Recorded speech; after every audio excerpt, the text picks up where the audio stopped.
กว่าจะมาเป็นคลิปที่ทุกคนดูกันเนี่ยทำอะไรบ้างทุกครั้งที่ทำคลิปในกิ๊บจะมีสตอรี่บอร์ดก่อนไม่รู้ต้องถ่ายใหม่ไหม8 ชั่วโม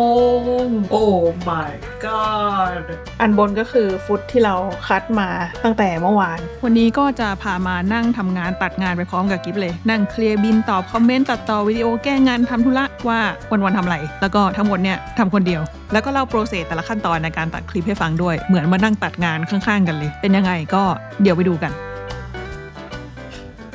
สุๆหลายคนบอกว่าอยากดูคลิป One Day with Ghibli นะคือคนขอคลิปสไตล์แบบ One Day with Me มานานมากและหลายปีแล้วกิ๊บก็ไม่ยอมทำสักทีชีวิตวันๆมันไม่มีอะไรเลย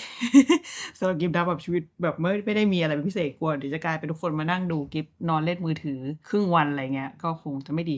แต่ว่าสัปดาห์นี้มีอะไรให้ทำเยอะอยู่ One Day with Ghibli อาจจะสั้นไปลอง One Week with Ghibli เลยดีกว่าวันนี้วันที่2 มิถุนาประมาณ1สัปดาห์หลังจากวันนี้ก็จะเป็นวันเกิดกิ๊บพอดี1สัปดาห์กับกิ๊บลีจนถึงวันเกิดภารกิจหลักของวันนี้คือกิ๊บต้องตัดต่อคลิปรีวิวไมโครโฟนของ Insta360 ตัวใหม่ตอนนี้เป็นเวลาบ่ายโมงครึ่งนะคะกิ๊บเริ่มวันช้าเพราะว่าเป็นคนตื่นสายถ่ายยังไงดีคิดไม่ออก ลองดูแล้วกันป่ะ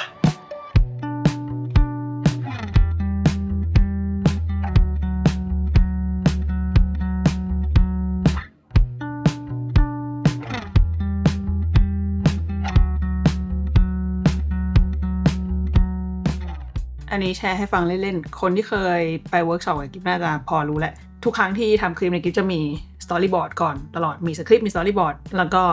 เวลาตัดก็คือตัดตามนี้แบบเป๊ะๆเลยจริงๆอะสตอรี่บอร์ดกิ๊บคิดว่าในภาพรวมสำหรับคนอื่นมาจะไม่ได้จำเป็นขนาดนั้นกิ๊บชอบทำเพราะว่ากิ๊บ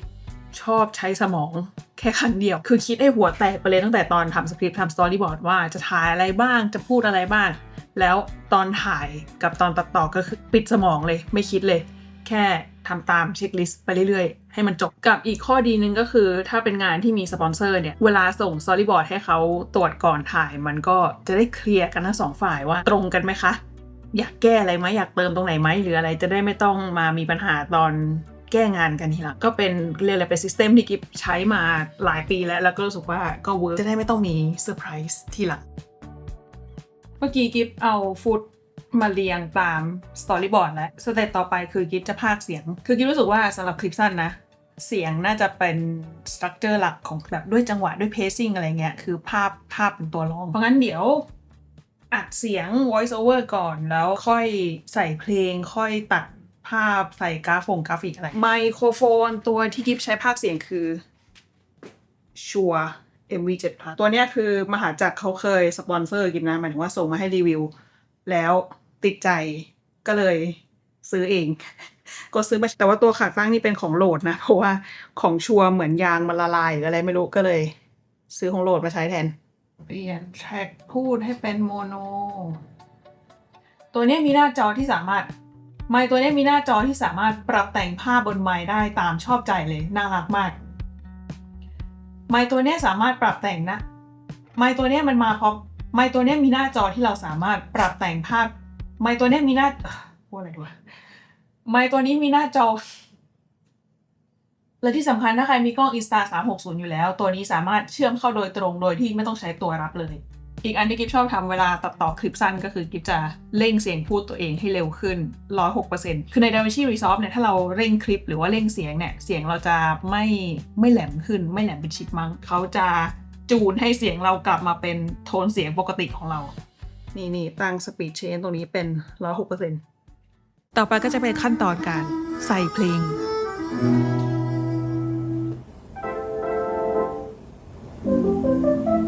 แน่นอนว่าเพลงก็มาจาก Epidemic Sound เว็บไซต์เพลงแล้วก็ Sound Effects สำหรับครีเอเตอร์ที่มีเสียงให้เลือกเยอะมากล่าสุดกิ๊บเพิ่งลองโหลดปลั๊กอินมาใช้กับ DaVinci นะเป็นปลั๊กอินของ Epidemic Sound เลยของพี่เมโปก็มีเหมือนกันแล้วปรากฏว่าใช้งานง่ายมากทำงานสะดวกมากก็คือกดโหลดเพลงแล้วลากลงไทม์ไลน์ได้เลยจริงๆอันนี้ไม่ใช่ฟีเจอร์ใหม่นะมีมานานแล้วแต่ว่ากิ๊บเพิ่งลองใช้แล้วก็มีอีกฟีเจอร์นึงที่ตอนนี้ยังเป็นเวอร์ชันเบต้าอยู่ก็คือ Studio เวลาดูคลิปคนอื่นที่เขาเลเยอร์ Sound Design Sound Effects กันแบบเท่ๆเก่งๆเนี่ยคือก็อยากทำได้บ้างแต่ทำไม่เป็น Studio ทำให้คุณได้ มาเดี๋ยวลองใช้ให้ดูกดไปที่ Studio เสร็จแล้วจะบรรยายอะไรเข้าไปก็ได้แต่อย่างของกิฟก็คือให้มันทำให้เลยกด Soundtrack Selection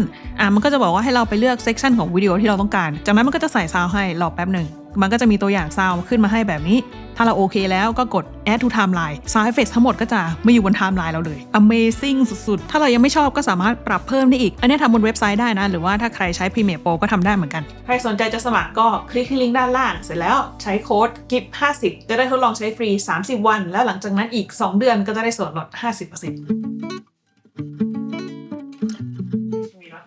โอเคฝนจะตกนะเอาล่มไปด้วยไม่รู้ดิดูเหมือนฝนจะตกปะดูเหมือนฝนจะตกนะเอาล่มไปด้วยดีกว่าวางล่มอยู่ข้างบนตู้รองเท้าไปเมื่อกี้ตัดคลิปไม่เสร็จแล้วแล้วก็เพิ่งมารู้ตัวตอนตัดต่อว่าอ่านชื่อฟีเจอร์ผิดมันต้องเรียกว่า noise reduction ไม่ใช่ noise cancellation ไม่รู้ต้องถ่ายใหม่ไหมตอนนี้คือพยายามจะเคลียร์คลิปสั้นทุกอย่างให้เสร็จเพื่อที่อีก1 สัปดาห์ต่อจากนี้จะได้สามารถนั่งตัดคลิปบล็อกยาวๆแบบมีความสุขไปสู่เขา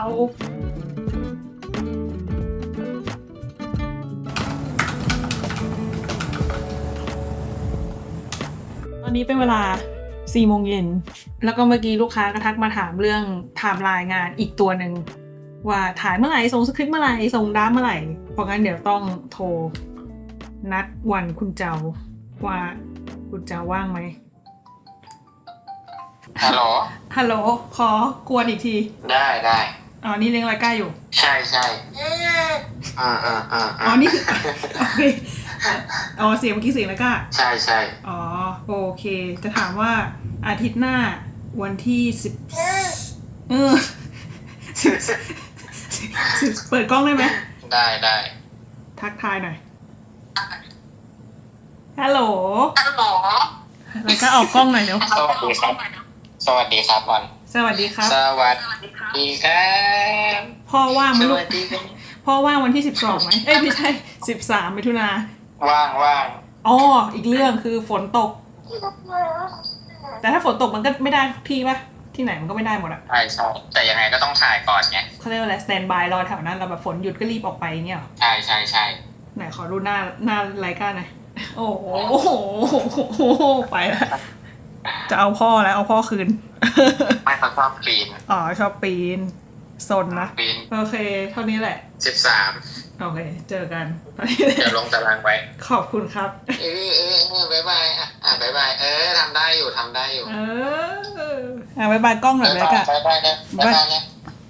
ดีมากผมเก่งมากบายน่าจะบายจริงแหละไปแล้วไปบายลาด้วยสุขนะโอ้เต็มจอเค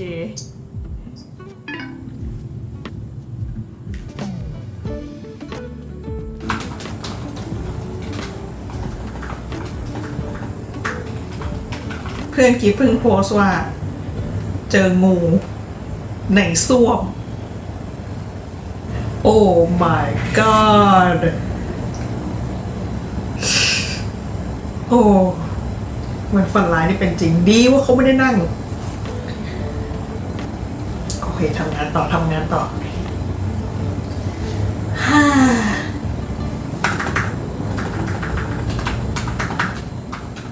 อนนี้เวลา5 โมงครึ่งเพิ่งส่งงานไปเพิ่งทำสคริปต์เสร็จแล้วก็เพิ่งซื้อปลั๊กพ่วงมาใหม่ว่าจะจัดปลั๊กใหม่เพราะว่าปลั๊กพ่วงเดิมมันคับไปไหน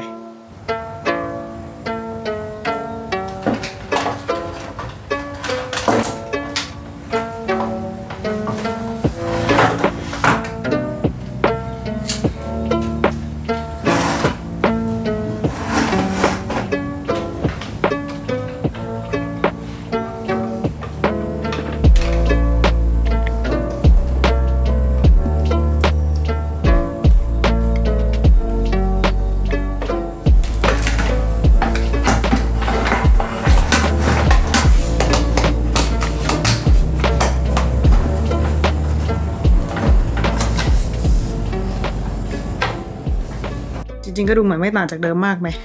ตอนแรกฝาโต๊ะเนี่ยมันปิดไม่ค่อยสนิทเท่าไหร่ตอนนี้ปิดสนิทแล้วโต๊ะตัวนี้กิฟออกแบบเองนะก็คือให้มีฝาปิด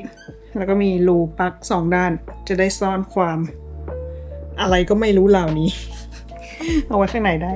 ถ้าใครสนใจไอเทมตัวไหนเดี๋ยวกิฟจะลองปักหมุดเอาไว้ให้นะคะ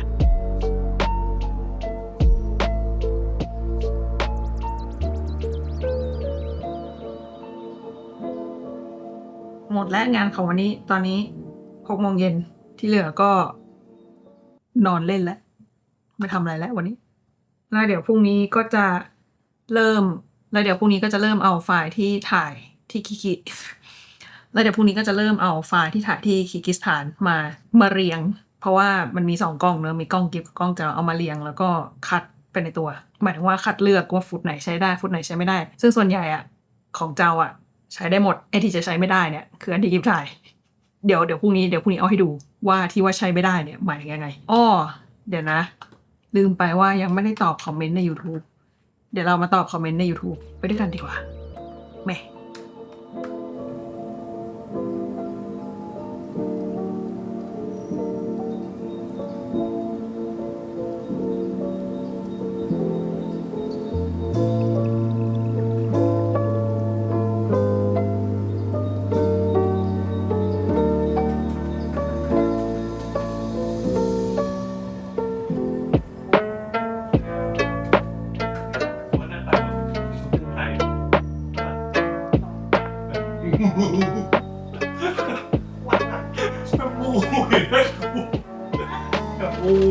เดี๋ยวแดดกูเคยดู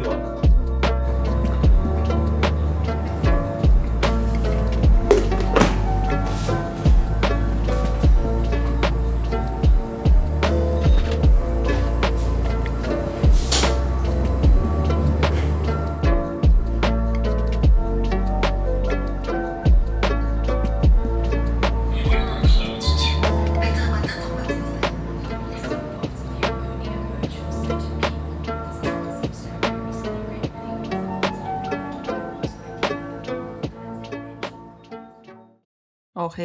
วันนี้ตื่นสายไปนิดนึง ตื่นเที่ยงตื่นมาพร้อมข้อความฟีดแบ็กจากลูกค้าให้แก้คลิป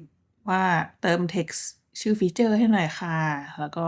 แก้คำที่พิมพ์ผิดให้หน่อยค่ะอะไรเงี้ยแต่ว่าไม่เยอะนะเดี๋ยวแก้แป๊บเดียวก็เสร็จแล้วก็ศูนย์ Samsung โทรมาพอดีว่าเครื่องกิฟจอแตกเล่าให้ฟังว่าเกิดอะไรขึ้นวันที่กิฟบินไปคีร์กิสถานอะไฟล์เช้าไฟล์10 โมงก็คือต้องออกจากบ้านตั้งแต่ประมาณแบบ7-8 โมงอะไรอย่างงี้ใช่ไหมกิฟโทรไปบอกเจมคืนก่อนหน้าว่าขอยืมไม้เทรคกิ้งแล้วปรากฏว่าหาไม่เจอตอนที่แฟนขับรถลงไปชั้นล่างตรงแบบตรงล็อบบี้คอนโดเงี้ยกิฟก็เลยบอกจอดหน่อยเดี๋ยวกิฟลงไปดูว่าเขาวางไม้เทรคกิ้งไว้อีกผิดตึกหรือเปล่าอะไรเงี้ยจังหวะที่ลงจากรถมือถือตกจอแตกแล้วก็ดับไปเลยเช้าวันนั้นเลยและที่เจ็บใจคืออะไรรู้ป่ะที่ผ่านมากิฟใส่เคสเพลิแกนตลอดแล้วก็เป็นคนทำมือถือตกบ่อยมากๆแต่มันไม่เคยแตกคือแบบเรียกว่าทำมือถือตกบ่อยแต่มันไม่เคยแตกจนเสียนิสัยก็เลยแบบตกก็คงไม่เป็นไรมั้งแต่วันนั้นไม่ได้ใส่เคสเพลิแกนวันนั้นใส่เคสอีกตัวนึงเรียบร้อย แตกค่ะแล้วแตกเช้าวันเดินทางคือโอ้โหแบบจะเป็นบ้าเอาก็เลยวิ่งขึ้นห้องมาแล้วก็หยิบเครื่องเก่าที่ยังอยู่ตัว S25 หนีบไปด้วยแล้วก็พยายามจะแบบล็อกอินเข้าแอปเข้าอะไรต่างๆให้เรียบร้อยแต่ก็คือไม่ได้เพราะว่ามันต้องยืนยันด้วยเครื่องเก่าอะไรอย่างงี้ใช่ไหมสุดท้ายก็เลยต้องรบกวนแฟนให้ไปส่งกิฟต์ที่สนามบินเสร็จเรียบร้อยรอแฟนกลับถึงคอนโดและให้แฟนลิงก์ Google Account จากคอมพิวเตอร์ก็เลยผ่านไปได้ก็เลยสามารถเอา S25 ไปใช้ทำนู่นทำนี่ต่อไลน์ต่อแอปอะไรต่างๆได้ตอนอยู่ที่คีร์กิสตอนแรกตั้งใจมากเลยว่าจะเอาตัว S26 ไปถ่ายคอนเทนต์ที่คีร์กิสก็เลยอดก็เลยไม่ได้ถ่ายเดี๋ยวพรุ่งนี้ไปซ่อมได้คือเดี๋ยววันนี้มาแก้งานกันก่อนแล้วเดี๋ยวแก้งานเสร็จก็เริ่มคีร์กิส ไม่ได้เริ่มซะดิเดี๋ยวได้เริ่มแล้วแล้วเมื่อเช้าก็มีคุยกับเจ้าเรื่องคลิปนี้เคยดูคลิปแล้วเสียงออกข้างเดียวแบบนี้ไหมทำไมเสียงมันถึงออกข้างเดียวนั่นสิทำไมโพสต์คลิปนี้ไปเมื่อวานแล้วก็รู้สึกว่าเอนเกจมันดูแบบ เงียบๆเนาะแต่กิ๊บก็ไม่ได้อะไรนะก็แค่แบบเหมือนเงียบปกติแล้วเมื่อวานเจ้าก็แบบว่าไม่เป็นไรหรอกมันเป็นคลิปแบบสาระความรู้ที่มันเอเวอร์กรีนแบบว่ามันอยู่ได้ยาวๆเอนเกจไม่ดีไม่เป็นไรอะไรประมาณเนี้ยแล้ววันนี้เจ้าก็ทักมาว่ามันดีกว่าที่คิดนะมันก็ดูไปของมันเรื่อยๆนะก็เลยมานั่งดูมันก็โอเคนี่หว่ามันเป็นคลิปที่คนจะไม่คอมเมนต์แต่คนจะเซฟแล้วช่วงนี้กิ๊บก็มีความ อยากได้กระเป๋ากล้องใหม่กระเป๋าเป้กระเป๋าสะพายใส่กล้องอะไรเงี้ยแล้วก็ไปเจอนี่ของพีดีไซน์สวยเนาะแต่ว่าด้วยความที่ก็มีกระเป๋ากล้องหลายใบแล้วก็เรียกว่าอะไรคือประมาณว่าไม่จำเป็นอะ ไม่มีความจำเป็นจะต้องใช้เร็วๆนี้และกระเป๋ากล้องก็มีอยู่แต่ก็สวยมากเลยสีมันโดนมากพีดีไซน์ดูอยู่ติดต่อมาได้ สกิดมาได้นะคะโอเคไว้ก่อนเอาไว้จะมีทริปแล้วค่อยว่ากันตอนนี้ยังไม่มีแพลนจะไปไหนเลยจะเอากระเป๋ากล้องมาทำอะไร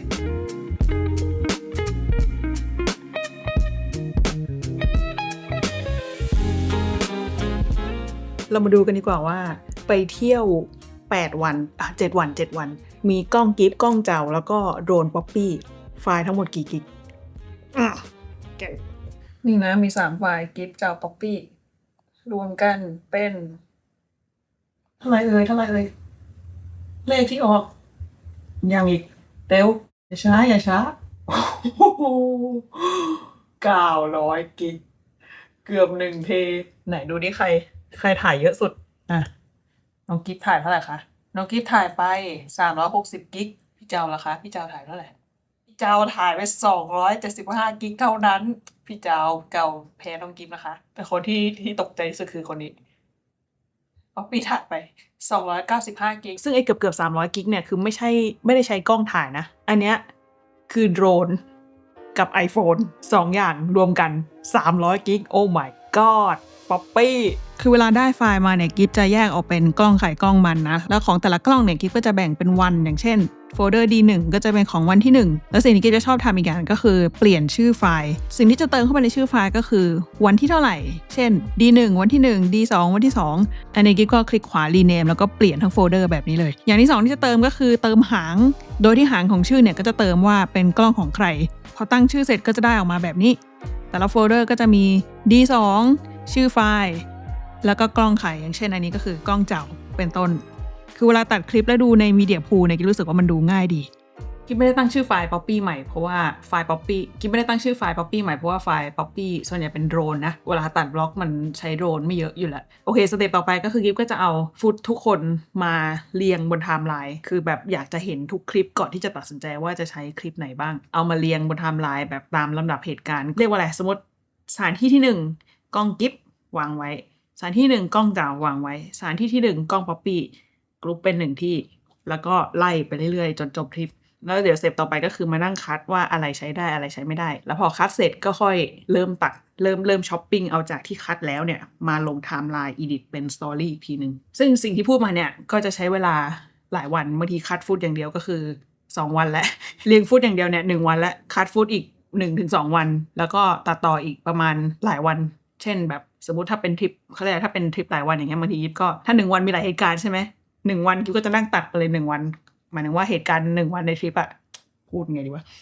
เหตุการณ์1 วันในทริปก็คือใช้เวลาตัดต่อ1 วันถ้าทริป5 วันอย่างเงี้ยสมมติบางทีก็จะตัด5 วันไปเลยจริงๆมันได้มากกว่านั้นแหละแต่กิ๊บอาจจะชอบเซฟ energy ตัวเองว่า1 วันตัด1 วันอะไรเงี้ยแบบไม่ได้เร่งมากถ้าเกิดว่างานไม่ได้เร่งไม่รู้จะถ่ายยังไงให้ทุกคนเห็นเดี๋ยวแทรกให้ดูเป็นระยะละกันว่าทำเสร็จแล้วเป็นยังไงอันนี้ทักปรึกษาคุณครูว่าจะถ่าย time lapse มันต้องตั้งกล้องยังไงครูส่งคลิป how to มาให้แล้ว ยังไงฮัลโหลโทรแบบไวๆก็คือ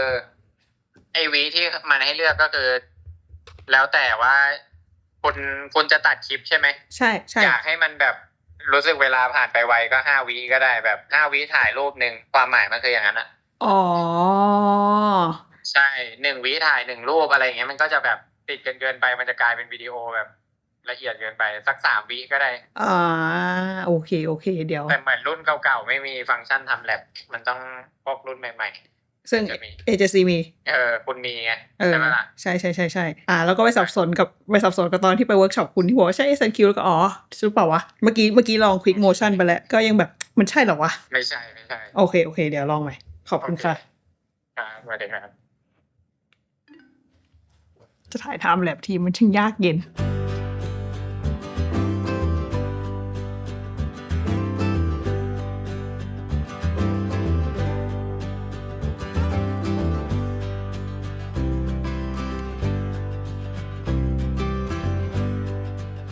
โอเคกิฟเรียงฟุตวันแรกเสร็จแล้วเดี๋ยวให้ดูว่าเป็นยังไงกิฟจะมี text อันบนสุดที่เขียนว่า day 1 ครอบฟุตทั้งหมดของ day 1 เสร็จแล้วก็จะมีแบ่งท่อนเช่นอันนี้เป็นท่อน intro นะท่อนแบบเริ่มออกเดินทางฟุตสีฟ้าก็คือเป็นฟุตของกล้องกิฟฟุตสีส้มก็คือกล้องเจ้าก็เอามาวางคลุมในก้อนนี้ text มันก็จะอยู่แบบนี้ day 1 introเดี๋ยวพอเปลี่ยนโลเคชันเป็นที่ถัดไปไงกิฟไปตลาด livestock market ตลาดสัตว์ใช่ไหมแล้วก็คลุม text ไว้ livestock market livestock market livestock market ฟุตของกิฟอยู่ตรงนี้สีฟ้า livestock market ฟุตของเจ้าสีส้มด้วยความที่เราถ่ายพร้อมกันนะมันก็จะมีช่วงที่แบบใครถ่ายก่อนถ่ายหลังกิฟก็อาจจะมีคัดเร็วๆเช่นฟุตของกิฟตรงนี้ถ่ายก่อนฟุตของเจ้าถ่ายตรงกลางตอนจบมีฟุตของกิฟมาปิดท้ายทีนึงเพื่อที่ว่าเดี๋ยวสเต็ปต่อไปตอนที่ตัดต่อเนี่ยเวลากิฟเคยสไลด์คีย์ไวๆเนี่ยมันก็จะเห็นเลยว่าตอนนี้เราอยู่ day 1 นะอันนี้เป็นพาร์ท intro หรือตอนนี้เราอยู่ที่ทะเลสาบที่แรกนะยังอยู่ day 1 อยู่แต่ว่าเปลี่ยนโลเคชันอะไรอย่างเงี้ยหรือแบบกำลังตัดอยู่เราตามหาว่าเซกชันที่เป็นกินข้าวเที่ยงของวันที่1อยู่ไหนมันก็จะมี text กำกับไว้ที่ก็สไลด์หาได้เลยว่าอยู่ตรงไหนอันนี้คือขั้นตอนแรกสุดของการตัดคลิปที่ฟุตมากมายมหาศาลฟุตของป๊อปปี้เนี่ยมันจะเป็นฟุตโดรนเป็นหลักซึ่งฟุตโดรนเวลาถ่ายบล็อกมันใช้ไม่เยอะอยู่แล้วมันจะใช้แค่แบบซีนซินิแมติกสวยๆโชว์แบบความใหญ่ของสถานที่หรือไม่ก็เป็น establish คือเป็นช็อตเปิดว่าเราอยู่ที่ไหนอะไรเงี้ยยิบก็เลยเอาไว้ก่อนละกัน เอาไว้ตัดไปแล้วรู้สึกว่าอยากได้ช็อตโดรนตรงนี้จังเลยก็ค่อยไปคุยของป๊อปปี้เพราะป๊อปปี้ถ่ายเยอะมาก200 กิกนั่นแหละวันแรกขั้นตอนของวันแรกก็จะประมาณนี้ไล่ไปจนจบทริปเลยทำไปเรื่อยๆเจอกันอีกทีตอนเรียงเสร็จ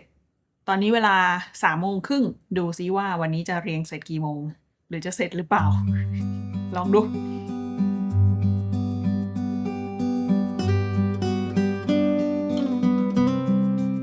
นั่งตัดไปแป๊บหนึ่งก็แวะไปรดน้ำต้นไม้หน่อยตอนนี้ต้นไม้กิฟน้อยกว่าช่วงที่ทำรูมทัวร์เยอะเลยนะเพราะว่าตายไปหลายต้นแล้วไม่ค่อยได้รดน้ำ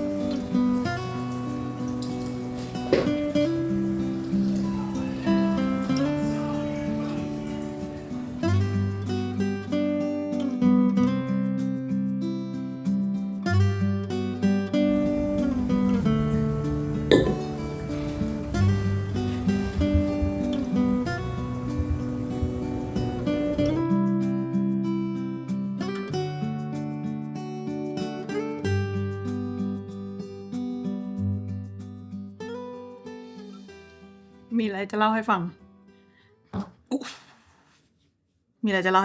จะเอาไปเที่ยวกับกิฟใช่ไหมแล้วก็ช่วยกิฟถ่ายงานหลายๆงานแล้วอย่างเวลาไปเที่ยวด้วยกันอย่างเงี้ยที่กิฟให้เจ้าช่วยถ่ายคลิปใช่ปะมันก็จะมีฟุต2 กล้องเนาะมีฟุตกล้องกิฟแล้วก็กล้องเจ้าคือฟุตกล้องเจ้าเนี่ยใช้ได้ทุกฟุตแบบถ่ายสวยทุกฟุตไม่มีฟุตเสียเลยเพราะว่าทุกครั้งที่เสียเจ้าตัวก็คือกดลบเลยซึ่งมันทำให้เวลากิฟเอามาตัดมันทำงานง่ายเพราะว่าทุกฟุตใช้ได้หมดในขณะที่ฟุตกิฟเองเนี่ยแต่กิฟมีนิสัยเสียอย่างนึงคือเวลาถ่ายคลิปใช่ปะกิฟจะชอบกดเรคคอร์ดก่อนแล้วค่อยหมุน ND หมายความว่าฟุตที่ได้มันก็ต้องเอามาตัดหัวตัดท้ายช่วงที่แบบพยายามปรับ ND ที่มันมืดๆสว่างๆไม่เท่ากันใช่ปะก็คือโดนดุตลอด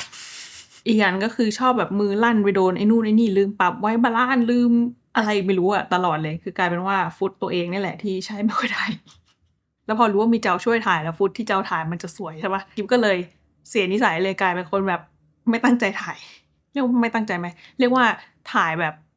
รื่อยเปื่อยแล้วกันถ่ายแบบไม่ได้กังวลมากว่าถ่ายแล้วจะฟุตเสียไหมหรืออะไรเพราะว่ารู้มีอีกกล้องหนึ่งจำได้ว่าตอนที่ไปเที่ยวคนเดียวทริปไหนไม่รู้กับคุณแม่มั้งแล้วต้องถ่ายคนเดียวทั้งหมดก็แบบกังวล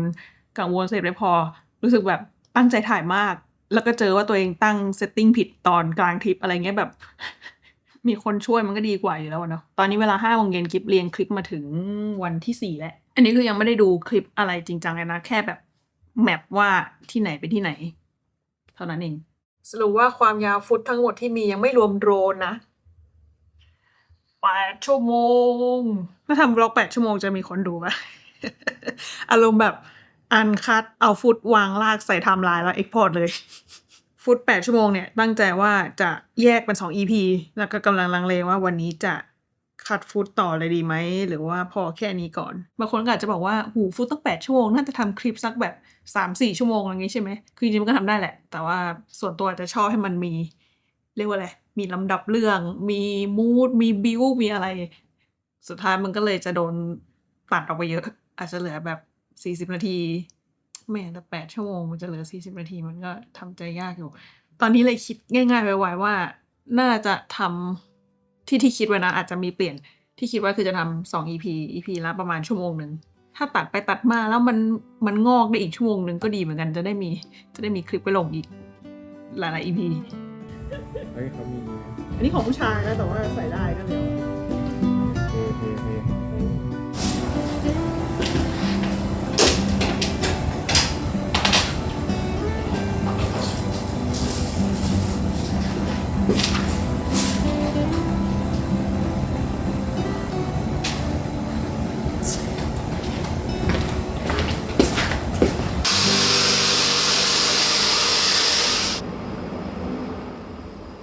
วันนี้เดี๋ยวออกไปเซ็นทรัลเวิลด์เอา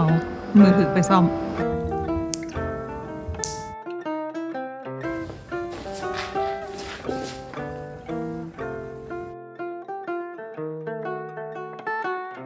โอเคกลับมาถึงห้องแล้วค่าซ่อมโทรศัพท์แบบไม่มีประกันจบอยู่ที่ 9,000 จริงๆนี่คือไม่ได้ซ่อมมือถือมานานมากที่ผ่านมาก็เลยเข้าใจว่าอ๋อถ้าส่งซ่อมมันต้องหลายวันนะปรากฏว่าวันเดียวได้แต่แปลว่าก็เลยต้องนั่งรออยู่ที่ห้างก็รอไปแล้วก็เดินเล่นเรื่อยเปื่อยเดินดูรองเท้าดูเป้ดูอะไรก็รวมตัวไปเข้ายูนิโคลแล้วก็เสียตังค์ เสียตังค์ได้กางเกงมา1 ตัวแล้วก็ถุงเท้าอีก2 คู่พอข้างนอกฝนจะตกแล้วแสงสวยเนาะดูแบบผ่องมากเลยคือจริงๆเมื่อคืนมีแอบเกรดสีไปหน่อยนึงคือจริงๆพยายามจะบอกตัวเองว่าให้เกรดสีเป็นสิ่งสุดท้ายเพราะว่ามันเหมือนไม่จบไม่สิ้นคือหมายถึงว่ามันไม่ได้ว่าเกรดนานหรอกแต่ว่ามันจะมีความแบบแก่นู่นแก่นี่แก่นิดแก่หน่อยแล้วมันก็จะใช้เวลานานไงหรือกลายเป็นว่าตัดต่อไม่เสร็จเนี่ยเมื่อคืนแอบมีเกรดสีไปบางส่วนแล้วถ้าใครอยากรู้ว่าเกรดสียังไงกิฟเคยทำคลิปเอาไว้แล้วอันนั้นคือวิธีการเกรดแต่ทีนี้เวลาที่กิฟตัดคลิปที่ฟุตเยอะมากๆแบบเนี้ยมันจะมีขั้นตอนเพิ่มนิดนึงก็คือเรื่อง grouping คือให้ขั้นตอนการปรับพื้นขั้นตอนการปรับคอนทราสต์แก้สีอะไรพวกเนี้ยอันนั้นยังทำทีละคลิปเหมือนเดิมแล้วพอทุกคลิปพื้นมันเท่ากันคอนทราสต์แสงโทนสีคล้ายๆกันแล้วค่อยเกรดสีซึ่งขั้นตอนเกรดสีก็คือเกรดเป็นกรุ๊ปหมายความว่าเกรดครั้งเดียวเสร็จทั้งไทม์ไลน์แล้วก็มีอีกขั้นตอนหนึ่งที่เพิ่งเพิ่มเข้ามาก็คือไอ้ขั้นตอนที่กิ๊บบอกว่าไว้ปรับความสว่างปรับคอนทราสต์ให้แต่ละคลิปมันเท่ากันก่อนเนี่ยพอดีกิ๊บเพิ่งได้รัด false color มาจากเจ้านะไอตัว false color เนี่ยเวลาใส่มันจะออกมาเป็นสีแบบนี้ซึ่งแต่ละสีก็จะแทนความสว่างแต่ละเลเวลสมมุติเรามี2คลิปที่ความสว่างไม่เท่ากันอย่างเงี้ยสมมติกิ๊บกับเจ้าถ่ายคนละกล้องแล้วปรับ ND มาไม่เท่ากันพอเปิด false color ปั๊บมันจะเห็นเลยว่าคลิปนี้สีผิวกิ๊บเป็นสีเหลืองก็คือความสว่างเลเวลนี้ในขณะที่อีกคลิปนึงเป็นสีเขียวแปลว่าอีตัวสีเขียวนี่คลิปนี้มืดกว่าแล้วกิ๊บก็แค่ต้องปรับความสว่างให้หน้ากิ๊บเป็นสีเหลืองเหมือนกันหรือท้องฟ้าเป็นสีเหลืองเหมือนกันอะไรเงี้ยทำให้แต่ละคลิปออกมาความสว่างดูสมูทไม่มีอันไหนมืดไปสว่างไปแบบโดดๆถ้าใครสนใจคอมเมนต์บอกก็ได้เดี๋ยวไว้เผื่อทำ color grade อีกรอบแบบ full option แบบมี grouping แล้วก็มี false color ด้วยแต่เราต้องเลือก footage กันต่อก่อนนะคะโอเคคัดฟุตของคลิปแรกเสร็จแล้วปรากฏว่าแค่1 วันของทริปได้ฟุตมาประมาณ2 ชั่วโมงนี่ก็เลยคิดว่าเอพิโซดแรกก็น่าจะเป็น day 1ของทริปนี่แหละ2 ชั่วโมงน่าจะแบบถ้าใส่เพลงตัดตามจังหวะเรื่องตามอะไรก็น่าจะจบที่แบบ45 นาทีชั่วโมงนึงน่าจะกำลังดีเหมือนเดิมคือสีส้มคือคลิปเจ้าสีฟ้าคือคลิปกิฟสีเขียวนี่แค่แบบสลับให้ไม่ตาลายเฉยชื่อสถานที่ที่เป็นสีฟ้าเนี่ยคือเกรดสีไปแล้ว ก็เลยเปลี่ยนสีไว้จะได้จำได้ว่าเกรดสีไปถึงไหนแล้วสีชมพูคือฟุตโดรนที่ยังไม่ได้เกรดเดี๋ยวมันต้องเกรดอีกแบบนึงขั้นตอนต่อไปก็คือใส่เพลงใส่ซาวด์ใส่อะไรต่างๆแล้วเริ่มแบบเรียงให้มันเป็นเรื่องมากขึ้นมีเว้นช่องสำหรับ voice over คิดสคริปต์ voice over ไปในตัวอะไรเงี้ยแต่วันนี้เหนื่อยแล้ววันนี้นั่งเกรดสีเล่นดีกว่าเกรดสีไปผ่านๆพยายามจะบอกตัวเองว่าให้เกรดสีเป็นสิ่งสุดท้ายพรุ่งนี้ค่อยเริ่มตัดต่อแล้วก็พรุ่งนี้ตอนเย็นไปกินข้าวกับครอบครัวนะเพราะว่าพรุ่งนี้วันเกิดคุณแม่รู้หรือไม่ว่าที่มาของชื่อกิฟเนี่ยก็คือกิฟเกิดใกล้กับวันเกิดคุณแม่เกิดวันที่5กิฟเกิดวันที่10 มิถุนายนก็เลยตั้งชื่อว่ากิฟเพราะว่า เป็นของขวัญวันเกิดของแม่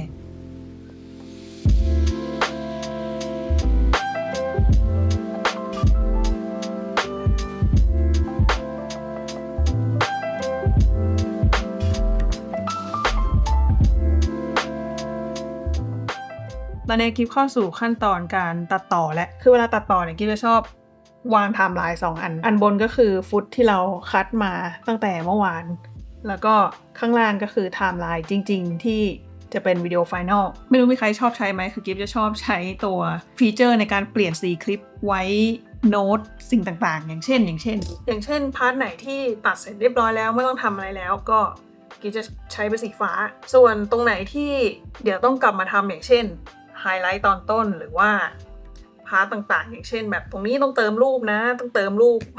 ปอาหารเนี่ยกิฟโน้ตไว้โน้ตอาหารกิฟก็จะติดสีเหลืองไว้เพื่อที่ว่าตัดเสร็จ1รอบแล้วค่อยกลับมาเติมรูปตรงนี้อีกทีหนึ่งหรืออย่างพาร์ทนี้ที่กิฟต้องมาไทยอินชับ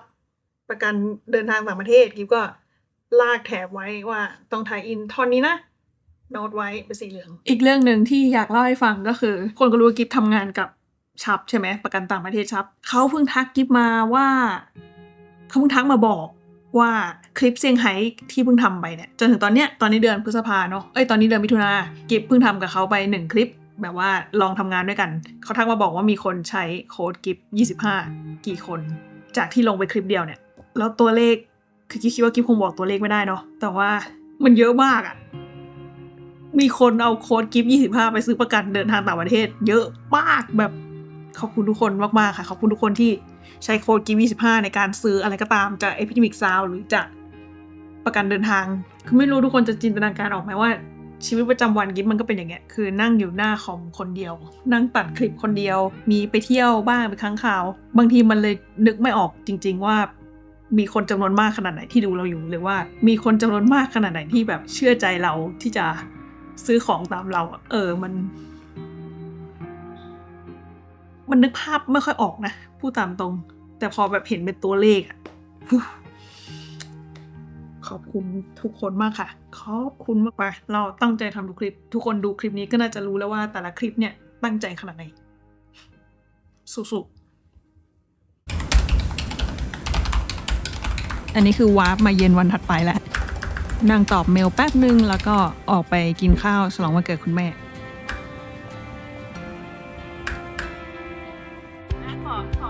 ขออย่างนั้นนะ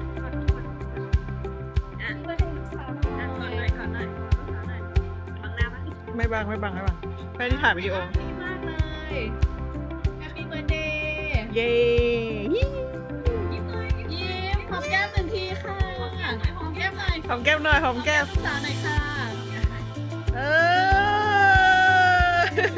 ไม่หอมแป๊บเดียวไม่หอมหรอโอเค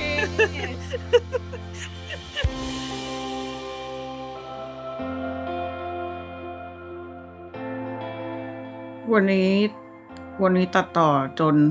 เสร็จแล้วคลิปแรกเขาเรียกว่าอะไรเรียงคลิปตั้งแต่ต้นจนจบเสร็จแล้วใส่เพลงเสร็จแล้วส่วนที่เหลือคือ voice over intro แล้วก็พาร์ทถ่ายอินสปอนเซอร์แต่วันนี้แบบว่ารู้สึกง่วงทั้งวันเลยไม่รู้เป็นไรรู้สึกเหนื่อยตอนนี้คือ 20:00 นแล้วอาบน้ำมาร์กหน้าเผื่อมันจะรู้สึกสดชื่นขึ้นแต่เซอร์ไพรส์มากที่รอบนี้ตัดเร็วมากนี่ทำมา3 วันแต่ว่าจำนวนงานที่ได้เหมือนกับคลิปอื่นๆที่ตัด 5-6 วันอะไรเงี้ยก็แปลกอยู่วันที่เท่าไหร่ล่ะจำไม่ได้ละเมื่อวานนี้ตัด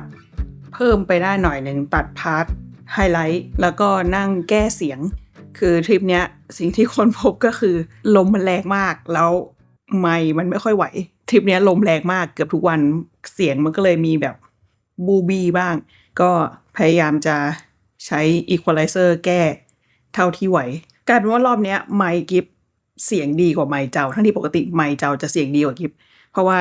คือไมค์กิฟมันติดเป็นเดดแคทขนๆใช่ไหมคือไอ้เวลาที่เราเห็นเขาติดไมค์ขนๆกันเนี่ยมันจะกันลมดีกว่าส่วนไมค์เจ้าทริปนั้นคือเป็นใส่ฟองน้ำอย่างเดียวเสียงก็เลยอาจจะบูบีบ้างสิ่งที่เหลืออยู่ก็คืออินโทรอีกนิดนึงพาร์ทไทยอินชับแล้วก็ voice over ภาค บรรยายว่าเกิดอะไรขึ้นแล้วก็ใส่ภาพถ่ายประกอบใส่รูปประกอบอะไรเวลาแบบพูดถึงสิ่งนู้นสิ่งนี้แล้วไม่มีภาพประกอบอะไรเงี้ยจริงๆชอบนั่งทำงานวันเสาร์อาทิตย์แบบงานแบบเนี้ยวันเสาร์อาทิตย์มากเลยเพราะว่าคือชอบตัดถูกปะแล้ววันเสาร์อาทิตย์ก็คือจะไม่มีไลน์ไม่มีอีเมล ไม่มีอีเมลงานมากวนใจตัดคลิปกันต่อเบื่อยังเบื่อภาพกิฟลีนั่งตัดต่อยัง ชีวิตจริงมันก็แบบนี้แหละแต่กิฟชอบนะคือถ้าจะมีอะไรที่อยากให้ทุกคนรู้สึกจากการดูคลิปเนี้ยก็คืออยากให้ทุกคนรับรู้ว่ากิฟ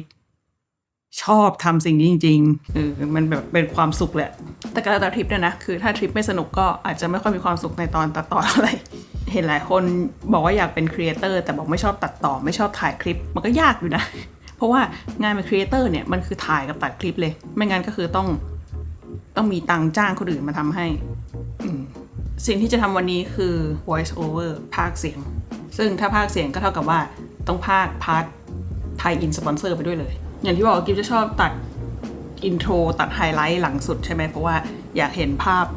ทั้งคลิปก่อนแบบตัดคลิปให้เสร็จก่อนแล้วค่อยรู้ว่าพาร์ทไหนมันน่าเอามาเป็นอินโทรเป็นไฮไลท์อยากไปที่ไกลๆไม่มีสัญญาณรู้สึกว่าได้หนีจากโลกไปแป๊บนึงอันนี้ก็คือกิฟใส่ voice over เข้าไปก่อนพอใส่ voice over เสร็จวางจังหวะให้ mood มันได้แล้วก็ค่อยเอาภาพมาใส่ตึบพอภาพใส่เสร็จก็ค่อยใส่ sound design อย่างอันนี้ก็มีใส่เสียงอะไรเสียงนกเสียงทุ่งหญ้ามีใส่เสียงฟ้าร้องแล้วก็ใส่เสียงลมเพื่อให้ตัวฟุตเทจมันฟังดูเต็มขึ้นเพราะว่าถ้ามีแค่คลิปกับเพลงเฉยๆคิดว่าบางทีมันก็รู้สึกไม่ค่อยเต็มเท่าไหร่แต่กี้ก็ไม่ใช่สายที่แบบว่าชอบใส่ sound effects เยอะๆเลเยอร์อะไรเยอะๆใส่เอฟเฟกต์อะไรมากมายคือรู้สึกว่าชอบให้มันยังมินิมอลอยู่มันอาจจะเรียกว่าอะไรใช้แรงเยอะแล้ว pay off มันไม่ได้เคยแหละผลที่ได้มันไม่ได้มีผลกับอารมณ์สำหรับกิฟขนาดนั้นอะแต่ก็แล้วแต่คนนะเห็นคนที่ตัดเก่งๆเขาก็แบบใส่ sound effects กันแบบโอ้โหหลายแถวเลยคืออยากทำได้นะแต่ทำไม่เป็นก็เลยเราใส่เท่าที่จำเป็นแล้วกันคือถ้าเก่งแล้วใส่เยอะแล้วมันออกมาดีก็เก่งไงแต่กิฟรู้สึกว่ากิฟใส่เยอะแล้วมันออกไปทางเลอะเทอะ มันออกไปทางแบบ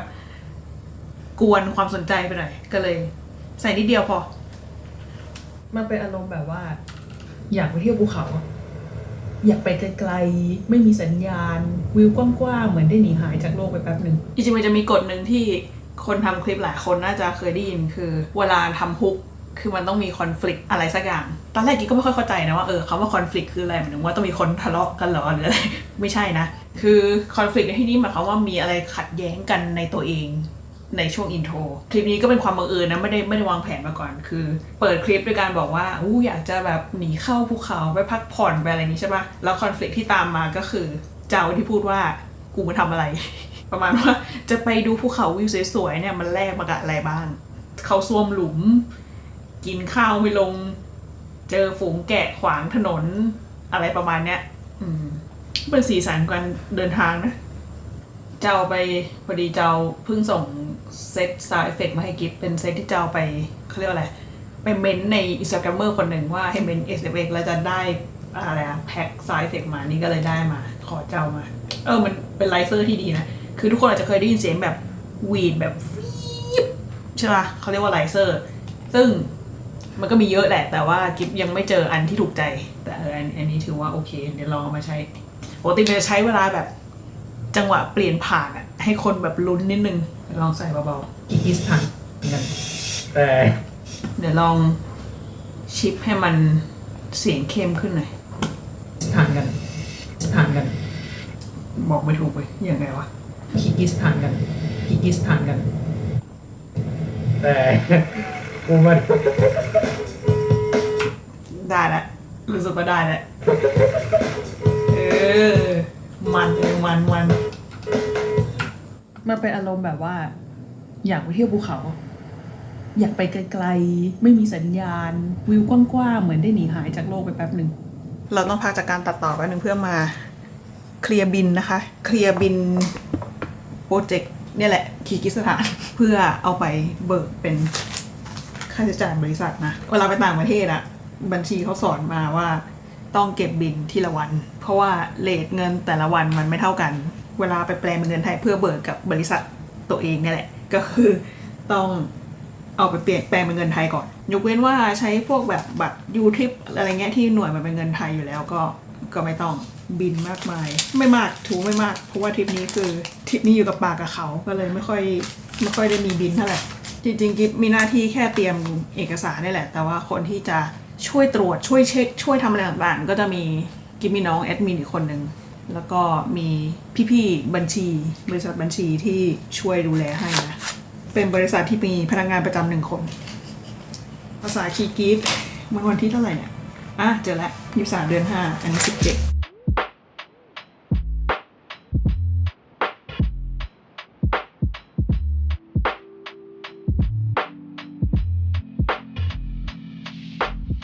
โอเควันนี้ก็เคลียร์เอกสารเรียบร้อยแล้วตั้งโอนเงิน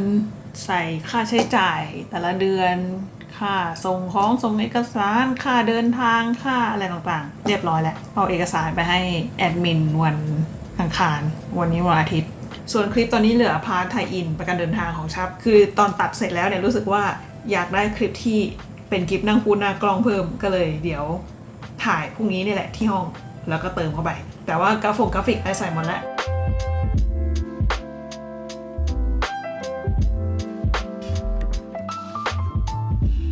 ตอนแรกไทม์ไลน์กิ๊บจะใส่สีเหลืองไว้ว่าตรงเนี้ยต้องมาเติม voice over นะพอเติม voice over เรียบร้อยแล้วก็ชุบโอเคเท่ากับว่าถ้าไม่เหลือสีเหลืองแล้วแปลว่าโซนนี้เสร็จเรียบร้อยแล้วไม่ต้องกลับมาทำอะไรกันมาแล้วโอเคไปเติมหน้ามาแล้วก็หยิบเสื้อมาจริงๆรู้สึกว่าพาร์ทไทยอินถ้าจะให้ดีมันก็น่าจะฟิล์มออนโลเคชั่นใช่ไหมแต่ว่าด้วยข้อจำกัดต่างๆหลายๆครั้งก็เลยต้องมาถ่ายอินที่บ้านเราก็ใช้วิธีใส่เสื้อผ้าให้มันดูเหมือนกับเราอยู่ที่นู่นคิดว่าคนดูไม่ถือลูกค้าก็ไม่ถือแต่อย่างน้อยก็ให้มันมีอะไรลิงก์กันนิดนึงปิดไฟหน่อยจะได้ไม่แย่งซีนสูงไปไหมเดินเก้าอี้ขึ้น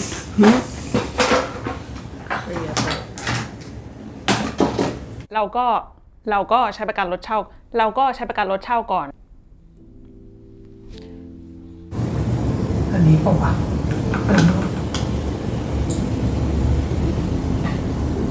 เราก็ใช้ประกันรถเช่าก่อนแล้วส่วนเกินต่างๆก็มาเคลมกับทางชับได้เมื่อกี้ถ่ายแล้วรู้สึกว่าเสียงอู้อี้มากเลยไม่รู้เพราะอะไรสงสัยต้องถ่ายไหมก็ได้พอได้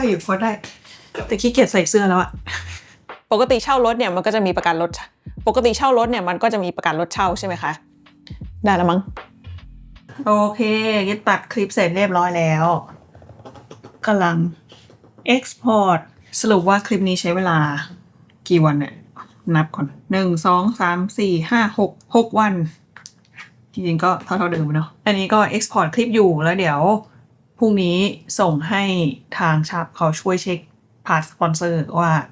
ถูกต้องไหมแต่จริงๆท้ายคลิปเนี้ยมันจะต้องมีทีเซอร์ของ EP ที่2ด้วยแต่จะตัดทีเซอร์ได้